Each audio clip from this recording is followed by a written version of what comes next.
카고프레스에서 알려드리는 핫크립 시간입니다.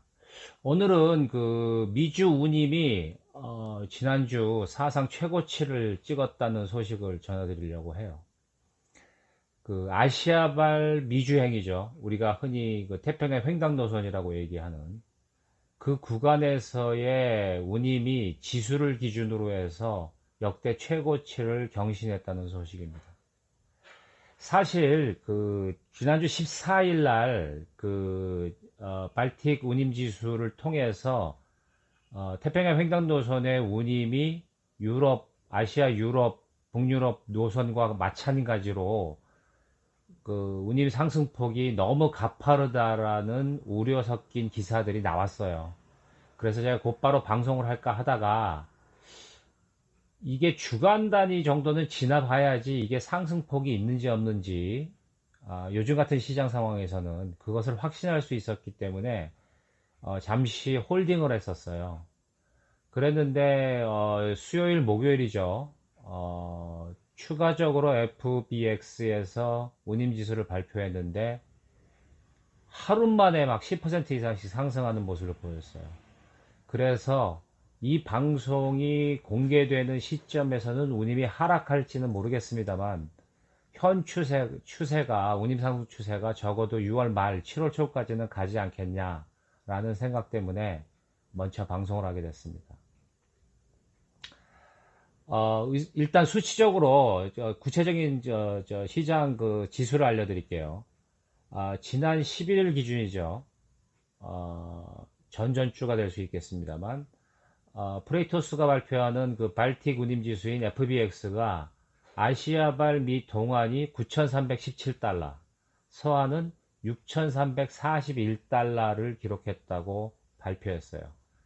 이것이 최근 며칠 사이에 한 20% 이상이 올린 거기 때문에 심각하다라고 했는데, 그러나 채 일주도 지나지 않아서 같은 주 중에 즉 15일, 16일 상간에 FBX 지수는 미 동안이 하루 만에 9,889달러, 그러니까는 그 전날 14일 월요일이죠. 14일 기준보다 7%가 올랐고요. 전전 동기 비해서 이거는 224%나 오른 수치라고 발표됐어요. 그리고 아시아발 미국 서한은 6,879달러를 기록했어요. 이 역시 14일 기준으로 했을 때 9%가 상승한 거고 전전 동기비로 해서는 197%나 올라간 수준입니다. 물론 지금 해상 컨테이너 운임이 연초부터 계속 상승해 온 건 사실이에요. 그렇지만 이렇게 급격한 수준으로 상승할 것이라고는 아무도 예상하지 못했다는 거죠. 하지만 아시다시피 운임 지수는 최근에 그 해상 운임의 실질적인 운임 시장 동향을 100% 반영하지 못해요. 이미 지수가 현실을 반영하지 못한다는 얘기는 뭐 누차 뭐 기사나 방송에서도 제가 말씀드렸고 뭐 글로벌 뭐 자료에서 동일한 내용을 얘기하고 있습니다. 이른바 공급이 절대 부족한 상황이기 때문에 운임이 지수가 그렇다고 하더라도 이른바 프리미엄 운임이라는 것을 선사들이 제시하게 되는 거죠. 뭐 말이 제시입니다만 뭐 강요죠. 이거를 지불하지 않으면 뭐 사실상 컨테이너에다가 운임을 실을 수, 상품을 실을 수 없기 때문에 실질적으로 각종 서차지를 포함해 가지고 하주들이 부담하는 금액은 거의 운임 지수의 2배 이상이라고 보시는 것이 정답일 것입니다. 심지어 요번 그 15일 날 나온 그 외신에서는 현지 업체의 말을 인용해서 이런 말까지 나왔어요. 아시아발 및 저 동안으로 가는데 모 하주가 19,990달러를 지불했다는 얘기예요. 즉 2만 달러보다 10달러가 부족한 금액이죠. 더 웃긴 거는 뭐냐면 선사 관계자가 2만 달러를 찍으면 조금 문제가 될 수 있으니까 10달러를 할인해 주겠다고 말을 했다는 거죠. 그래서 실질적인 지불 금액이 19,999달러였다는 웃지 못할 에피소드도 전해지고 있습니다. 그러면 이같이 갑작스럽게 운임이 상승한 이유는 도대체 뭘까요? 일단 수요 시장에 대한 연인 말고 근본적인 이야기는 뭐냐면 수요가 늘기 때문에 공급은 제한적인 상황에서 선사들이 이른바 GRI를 시행했어요. General Rate Increase라고 얘기하는, 즉 기본 운임을 선사들이 올리겠다라고 노티스를 하는 거죠. 그것이 6월 1일이었습니다. 그래서 6월 15일 기준으로 또 운임이 한 3천 이상 올라갔고, 문제는 이게 7월 1일에도 GRI를 시행하겠다고 선사들이 지금 공개적으로 밝히고 있는 상황이라는 것이죠. 그러니까 운임이 계속 올라가고 있습니다. 실질적으로. 수요 시장의 배경으로 봤을 때는 두 가지 이유가 있어요. 첫 번째, 운임이 급상승하는 이유는 여전히 미국 소비 수요가 난리가 아니라는 얘기죠. 어떤 특별한 변수가 발생하지 않는 한 미국에서 중국이나 중국을 중심으로 하는 아시아 시장에서 물건을 수입하는 그 소비재 수요는 계속 늘어날 수밖에 없는 것이 현실입니다. 이 얘기를 너무 저도 많이 해서 지겨울 정도로 도대체 예측할 수 없을 만큼 수요가 늘고 있기 때문에 그렇다는 거죠. 그런데 이 미국 소비재 수요가 뭐 늘어나고 있는 건 다 아는 사실입니다. 그런데 여기에 추가적으로 두 번째 수요가 문제점이라기보다는 원인이 있는 거죠.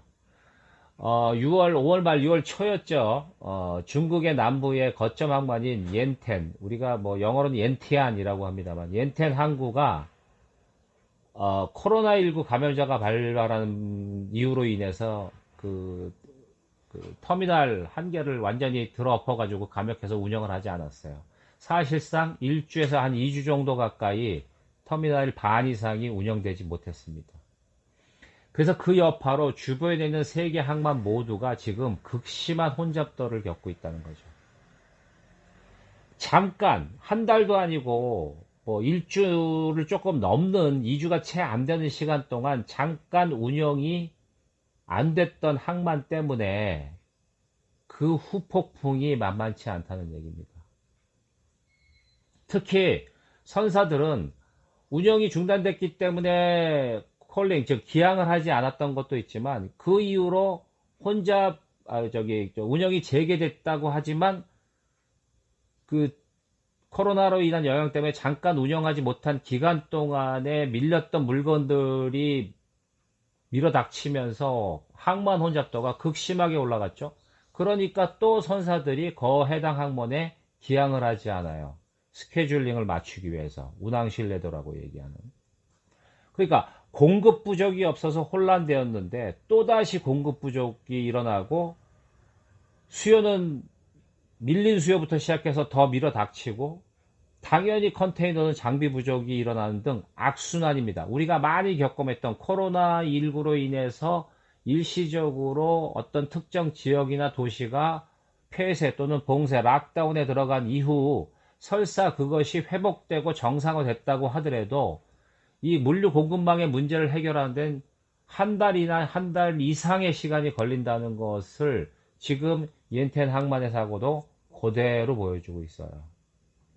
그리고 저도 요번에 알았습니다만, 이 옌텐 항만이 중국에서 출발해가지고 미국으로 가는 컨테이너의 4분의 1을 한 25%를 커버하는 항만이라고 하더라고요. 그러니까 이 엄청난 수요를 흡수했던 항만이 혼잡 때문에 공급도 부족하고 수요가 밀어닥치니까 컨테이너 터미널이 정상적으로 돌아간다고 하더라도 그 후폭풍이 만만치 않은 겁니다. 해서 일부에서는 이 옌텐 항만, 중국 남부 항만이 수에즈우먼 사고보다 더 큰 여파를 몰고 올 것이라고 예상했고, 일부는 그게 들어맞고 있습니다.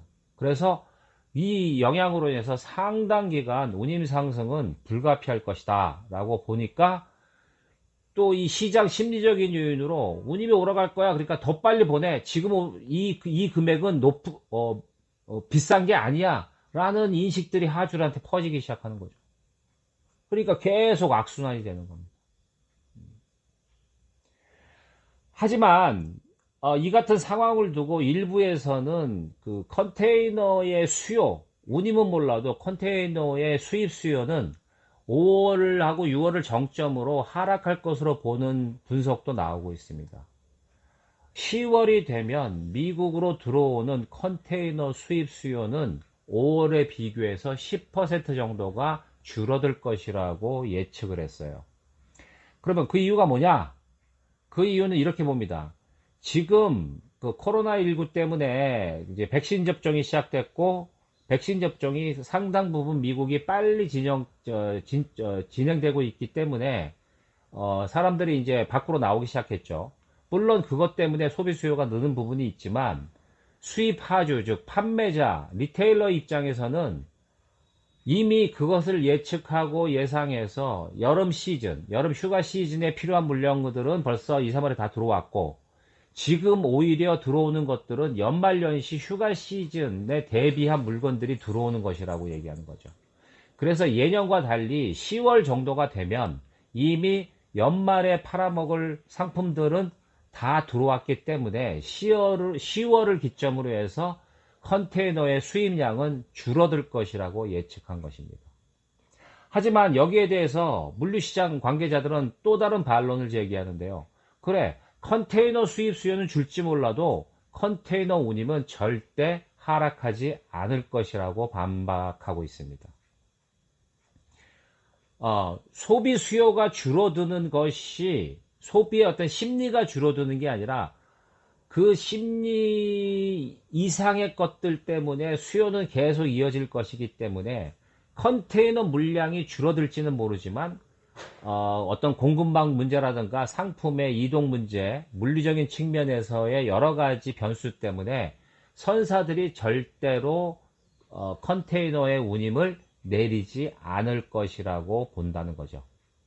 어떤 것이 맞을지는 저도 솔직히 잘 확신이 들지 않지만 설사 운임이 지금만큼에서 내려는 가겠지만 여전히 하주들한테는 각종 부대 비용 또 성수기에 따른 픽시즌 차지 등등등등 해서 상당 기간 연말 이상 연초까지 내년 초까지도 운임을 지불하는 절대 금액은 부담스러운 것이 사실일 것이라고 봅니다. 이에 따라서 항공화물 시장 역시 잠깐 자극을 받는데요. 여전히 미주 노선에 한해서만큼은 모달 시프트, 항공으로의 해상 수요 유입이 있을 것이라고 보는 분석이 일반적입니다. 일부에서는 모달 시프트의 영향이 크지도 않고 또 시장에 미치는 운임의 압박도 심하지 않다라고 보는 지적도 있습니다만 큰 그림에서 많은 업체들은 모달 시프트 물량을 경험하고 있다라고 밝히고 있습니다.